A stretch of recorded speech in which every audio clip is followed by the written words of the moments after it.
Kalau melihat peta ekonomi, sesungguhnya sudah sejak awal Joko Widodo gagal. Maka punya sikap dua politik. Walaupun kemudian ada beberapa pendapat partai politik juga tidak setuju. Tapi mari kita lihat sekarang. Apa kepentingannya untuk itu? Saya bilang ada 5 kepentingannya. Kepentingan yang paling utama tentu bukan sekedar kepentingan material, tapi kepentingan perlindungan. Kita tahu kasus Gibran Kaesang di KPK. Suka tidak suka, sama seperti sikap SBY yang tidak ingin Ibas masuk ke KPK. Sama. Coba lihat urut nama-nama pada kasus Johnny G. Plate. Siapa orang-orang itu yang kemudian lihat pada posisi TKN? Lihat pada kasus TKN. Siapa yang duduk sebagai orang-orang keuangan di TKN? Bisnis mereka sebelumnya apa? Relasinya kayak gimana? Akan telusur. Kata kuncinya sederhana sesungguhnya. Pada cerita Johnny G. Plate, buka aliran uangnya, PPATK suruh bongkar itu. Nah, untuk masuk pemakjulan sesungguhnya dalam rangka gagasnya Denny Indrayana dan kawan-kawan, masuk dulu lewat kasusnya PPATK pada kasus Johnny G. Plate. Nah, kena di situ.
Sahabat semua, kalau melihat peta ekonomi, sesungguhnya sudah sejak awal Joko Widodo gagal.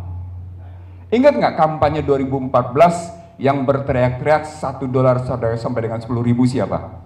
Media apa saja? Muncul kekaguman orang pada ekonom-ekonom dari universitas bergengsi di Jawa Tengah sana, di Jogja sana. $1, 10.000 dibenarkan oleh 2 media besar habis-habisan. Saya bilang Anda mimpi.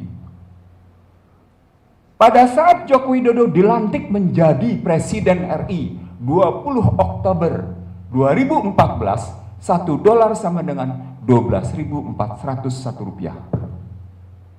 Saya bilang nggak bakal mungkin lebih rendah dari 12.000. Maka saya tuding namanya Alma, saya nggak usah sebut karena menjadi fitnah kubur. Benar, orang yang sudah meninggal salah satunya. Saya bilang nggak mungkin bisa tercapai. Anda adalah ekonom yang menyesatkan, saya bilang dalam sebuah talk show live, gitu ya. Dan saya buktikan tidak. Per hari ini sekarang dolar nilainya 14.875. Artinya dalam perspektif moneter, kita lihat perspektif moneter nilai tukar gagal. Karena kecenderungannya naik begini ngelihatnya. Terus walaupun naiknya dalam bahasa undang-undang tentang Bank Sentral, tentang Bank Indonesia, tugas BI adalah mencapai nilai tukar yang stabil pada harga yang wajar. Kalau terus-menerus dengan naik begitu harganya stabil tapi nggak wajar dong. Satu, dampak dari posisi nilai tukar kayak gini dia terkena pada inflasi dan suku bunga. Pada inflasi dan suku bunga, kelihatan perbankan tidak terlampau berpihak kepada publik, hanya berpihak kepada namanya konglomerat. Muncullah kritik dari yang namanya BCA tentang kebijakan suku bunga. Jauh sebelumnya. Dikritik juga sama pihak lain gitu. Begitu juga soal inflasi. Oke, soal moneter selesai. Kita pindahkan sekarang ke fiskal. Dari nilai tukar, dia berpengaruh ke persoalan pendapatan dan ke persoalan belanja. Di persoalan pendapatan per hari ini gitu ya, berdasarkan resmi, saya cuma menghitung berangka-angka yang resmi saja. Dari perpajakan dapat 17-18 triliun, 1.718 triliun. Dari bea cukai dapat 303 triliun. Jadi total pendapatan pajak adalah sekitar 2.000 triliun. Ditambah dengan PNBP dan lain-lain naik dia, tetapi tetap dengan kekurangan sebesar 598 triliun atau dibutuhkan pembiayaan 598 triliun itu sama dengan defisit sebesar 2,84% terhadap PDB.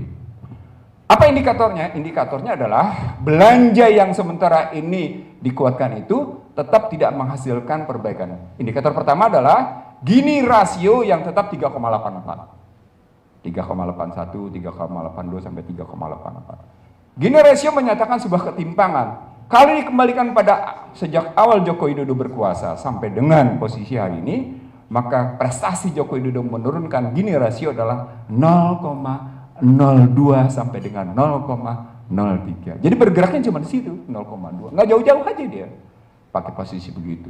Dan itu kelihatan pada angka kemiskinan. Nah, begitu masuk angka kemiskinan bisa hadis lagi. Karena mereka bilang kemiskinan sekarang 9,57%. Tetapi andai kata 1,9 dolarnya itu diikuti titah Bank Dunia yang menyatakan perlunya angka kenaikan itu menjadi 3,2 dolar, maka angka kemiskinan disebut orang sebagai 40%. Saya menghitung bukan 40%. Kalau pakai hitung-hitungan BPS gitu ya, dia bergerak antara 27 sampai 40. Logikanya begitu. Itu berarti berhubungan dengan pengangguran. Siapa yang nganggur? Yang nganggur sarjana. Apa poinnya berarti? Itu berarti belanja negara tidak efektif. Ketemu deh. Pantes kalau begitu tax ratio susah sekali naik karena belanjanya tidak efektif. Sekarang pertanyaan, kenapa sampai saya uraikan kayak gini? Karena saya ingin mencari satu pembenaran atau kemudian satu pembantahan terhadap cawe-cawe, terhadap preemptive policy dengan pendekatan ekonomi politik. Kalau kita pakai pendekatan ekonomi politik, maka kalimat cawe-cawe itu sebagai preemptive policy. Saya ulang, sebagai preemptive policy, bukan cuma sekedar ikut membantu. No, ini preemptive policy, apalagi dia sebagai kepala pemerintahan. Maka bisa dibenarkan nggak? Secara hukum nggak bisa, secara ekonomi bisa nggak? Nggak bisa juga tuh. Berarti apa yang disampaikan pada saat dia bilang bulan 6 nanti, bulan 10 lagi, gitu. Nggak ada, bohong semua. Logikanya sederhana. Lihat tax rasionya. Tax rasionya baru dalam konstruksi 2022 sebesar 10,38. Satu. Yang kedua, kemudian bisa kita lihat misalnya dalam konstruksi bagaimana belanja-belanja mereka akhirnya memperkaya orang kaya. Lihat, waktu kemarin krisis yang ada adalah industri PCR dan industri antigen yang untung. Bukan siapa-siapa. Nah, artinya logika cawe-cawe itu, logika terlibatan untuk yang namanya jujur dan adil dalam rangka tadi pakai istilah itu, dalam rangka demi negara dan demi pembangunan, sesungguhnya nggak bisa didapat pembenaran. Jadi deminya itu kan argumentasinya, demi negara dan demi melanjutkan pembangunan, itu kan argumentasinya nggak terpenuhi gitu. Itu dari aspek itu. Sekarang kita lihat lebih lanjut, Bapak Ibu sekalian. Kalau kita ngelihat konstruksinya begitu, secara hukum politik begini, secara ekonomi seperti yang saya sebut sekarang, apa yang bisa kita dapat dari posisi sekarang? Sesungguhnya dari mulai kasus Partai Prima, ya, dari mulai kasus Partai Prima yang mengajukan gugatan tata usaha negara di Pengadilan Negeri Jakarta Pusat, sampai kemudian PK-nya Muldoko, ditambah lagi dengan beberapa peristiwa politik seperti musyawarah rakyat, lalu kemudian terjadi juga pertemuan Nusantara, lalu pertemuan beberapa kali. Poin ini cuma satu, kalau tidak menambah periode, dia memperpanjang. Oke, saya sudah tahu sejak awal PDIP tidak pernah setuju untuk penambahan periode. Tapi kemudian ada dua sikap yang muncul dari beberapa partai politik, terutama karena kenyamanan. Perpanjangan boleh dong, nggak capek, enjoy. Nggak perlu, boleh dong, gitu. Maka punya sikap dua politik. Walaupun kemudian ada beberapa pendapat partai politik juga tidak setuju. Tapi mari kita lihat sekarang, apa kepentingannya untuk itu? Saya bilang ada 5 kepentingannya. Kepentingan yang paling utama tentu bukan sekedar kepentingan material, tapi kepentingan perlindungan. Kita tahu kasus Gibran Kaesang di KPK. Suka tidak suka, sama seperti sikap SBY yang tidak ingin Ibas masuk ke KPK. Sama. 2014, siapapun orangnya pasti akan membarget agar Ibas tidak bernasib seperti almarhum yang sudah meninggal, dia sudah selesai. Karena kita sebut ya, karena almarhum yang menyebut, yang sudah meninggal itu, dan dia menyebut di situ posisinya. Oke, dia harus mengamankan. Yang kedua, Ahok harus juga diamankan, karena Ahok yang menyatakan tegas-tegas, kalau bukan karena pengembang Joko Widodo tidak bisa jadi presiden. Harus diamanin. Kalau pengamaninnya namanya Ahok, itu kan berarti ada kepentingan pengamanan pada konglomerat. Sekarang pertanyaan, konglomerat itu sedang berbisnis apa? Bagaimana sekarang posisinya? Sudah return belum? Nah, ketika sedang return, itu masuk kasus Johnny G. Plate. Coba lihat urut nama-nama pada kasus Johnny G. Plate. Siapa orang-orang itu yang kemudian lihat pada posisi TKN?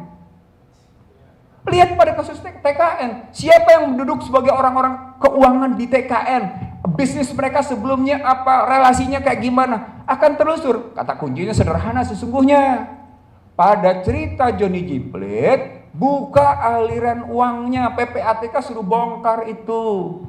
Nah, untuk masuk pemakjulan sesungguhnya dalam rangka gagasnya Denny Indrayana dan kawan-kawan, masuk dulu lewat kasusnya PPATK pada kasus Johnny G. Plate. Nah, kena di situ. Itu melihatnya. Ada 2 ya alasan itu. Alasan Gibran, alasan Ahok, dan kemudian alasan Johnny G. Plate. Yang paling penting adalah kasus kereta api cepat dan kasus IKN. Bapak Ibu sekalian, pada kasus kereta api cepat yang Anda harus tahu adalah pada Juli 2022, tepatnya 25 Juli 2022 di Beijing sudah muncul kesepakatan bahwa yang namanya pemerintah Indonesia akan memberikan jaminan APBN. Jadi cost overrun atau ngebangkatnya biaya yang diminta yang terjadi itu menggambarkan beberapa hal. Saya tidak ingin menyatakan soal macam-macam di belakang soal saham kereta api cepat ya. Apalagi kemudian terjadi macam-macam perubahan dari Gambir sampai akhirnya ke Halim gitu misalnya. Atau katakan sekarang sesungguhnya bukan trans kereta api cepat Jakarta Bandung, tapi sesungguhnya high speed railway Trans Jawa yang ujungnya dari Jakarta sampai dengan Banyuwangi. Yang ingin saya sampaikan, saya tahu Anda terburu-buru, tapi saya ingin mengatakan begini. No. Saya tahu, saya ngerti. Tapi saya ingin mengatakan begini, di balik kereta api cepat ini problematiknya luar biasa loh. Cuma terkadang diputar balik sehingga kelihatannya keluar kata-kata. Siapa bilang APBN kita tidak mampu? Gimana mungkin sih ngomong APBN itu tidak mampu? Dia sudah punya beban berat kok. Bapak Ibu sekalian, Bung Ahmad Husainuddin, cawe-cawe itu bisa dilihat dalam 2 perspektif. Perspektif pertama apa yang disebut dengan discretionary policy. Suatu kebijakan yang didasarkan atas kebebasan seorang pemimpin ngambil kebijakan. Namanya discretionary policy. Dan itu berarti menyangkut nanti berbagai kebijakan lain. Yang kedua, mandatory policy. Satu kebijakan yang didasarkan atas perintah. Sekarang, kalau kita ngambil pada kasus kereta api cepat, yang kemudian nanti berhubungan dengan cawe-cawe, dia ada di mana? Dia sesungguhnya dalam konstruksi keinginan melakukan discretionary untuk mencapai mandatory karena sudah menjadi program. Ketemu problematik ruwet. Gimana ruwetnya? Karena sesungguhnya di belakang kereta api cepat Jakarta Cepat itu turnkey, yang kemudian malah keluar jaminan. Di sini kebanyakan teman-teman tidak melihat urut-urutan masalah yang sesungguhnya kereta api cepat itu bermasalah dari segi pembiayaan. Satu. Sama dengan IKN. Ditambah lagi IKN sebelum kemarin soal pasir, muncul sejumlah konglomerat atas undangan Duta Besar Indonesia untuk Singapura, membawa konglomerasinya ke IKN, konglomerasi Singapura. Kalau kita ngeliat ini, maka cawe-cawe sebagai preemptive policy sesungguhnya bukan variabel tunggal. Bukan variabel tunggal jadinya. Nah, ketika masuk variabel tunggal, tinggal kita lihat siapa yang bersih dari, saya tanya sama teman-teman semua di sini. Siapa partai siapa yang bersih dari keterlibatan ini semua? Ada nggak? Kalau Anda sudah dibilang nggak ada, berarti harapan untuk pemakzulan sesungguhnya hampir-hampir tidak ada.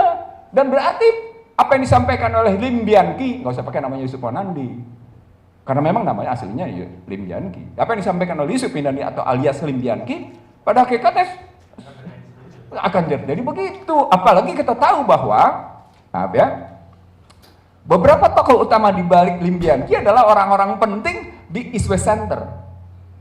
Di East West Center. East West Center adalah sebuah lembaga think tank, NGO, di bawah binaan Kementerian Luar Negeri Amerika yang mencoba mempengaruhi beberapa tokoh untuk melanjutkan kebijakan-kebijakan Amerika. Jadi kita tahu nih pertarungan ini apa. Disitulah ketemu saya. Ini jangan-jangan sikap Denny Indrayana ketemu dengan di sini nih, akan larinya begini. Nah, cuma tinggal kita pilih apakah dua pasangannya ini, pasangan Ganjar dengan Prabowo, atau kemudian saya nih mandangnya Prabowo dengan Anies. Ngelihatnya begitu gitu. Saya kira begitu pengantar diskusi. Saya setuju melanjutin karena masih banyak data yang belum saya kemukakan berkaitan dengan prestasi-prestasi ekonomi di level mikro. Terima kasih. Assalamualaikum warahmatullahi wabarakatuh.